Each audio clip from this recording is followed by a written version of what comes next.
Hello সবাইকে। আজকে আমি বাড়িতে কাবুলি চানা বানিয়েছিলাম, খেতে খুবই টেস্টি হয়েছিল।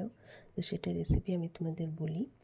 তো সপ্তাহে আগে সরষের তেল গরম করে তার মধ্যে গোটা জিরা, তেজপাতা আর পেঁয়াজ কুচি দিয়ে সেটাকে ভালো করে ভেজে নিতে হবে।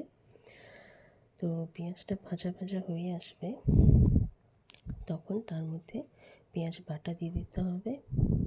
আর পেঁয়াজ বাটা দেওয়ার পর সেটাকেও ভালো করে কষে নিতে হবে। পেঁয়াজ বাটাটা ভালো করে কষানো হয়ে যাবে, তখন তার মধ্যে আদা রসুন বাটা দিতে হবে। আর এই যে আমি কাবুলি চানা আর আলু সেদ্ধ করে রেখেছিলাম, সেটা দেখাতে ভুলে গেছিলাম, তাই মাঝখানে আমি দেখিয়ে দিলাম। এই যে আদা রসুন বাটা আমি দিলাম, দিয়ে সেটাকেও ভালো করে কষে নিচ্ছি আমি। যে আদা রসুন বাটাটা কষানো হয়ে যাবে, তখন তার মধ্যে কুচনো টমেটো দিলাম। টমেটো দেওয়ার পর তাকে এক মিনিটের মতন ভাজতে হবে।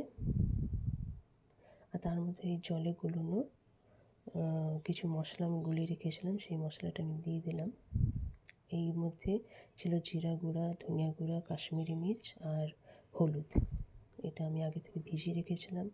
তারপরে দিলাম কুচনো লঙ্কা, একটু লবণ আর একটু চিনি স্বাদের জন্য।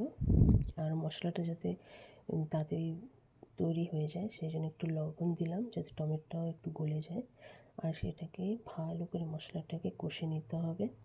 ঠিক এইরকম যেই দেখবো তেলটা ছাড়া ছাড়া, মানে মশলা থেকে ছাড়া ছাড়া হয়ে গেছে, সেই তখন ওই সেদ্ধ করা কাবুলি চানা আর আলুটাকে এর মধ্যে দিয়ে দেবো।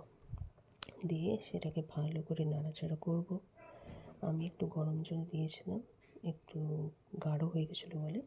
তারপরে স্বাদ মতন লবণ দিয়ে ধনিয়া পাতা কুচনো দিয়ে কাবুলি চানাটাকে রেডি করে নিতে হবে। এই যে তৈরি হয়ে গেছে টেস্টি টেস্টি কাবুলি চানা। Thank you.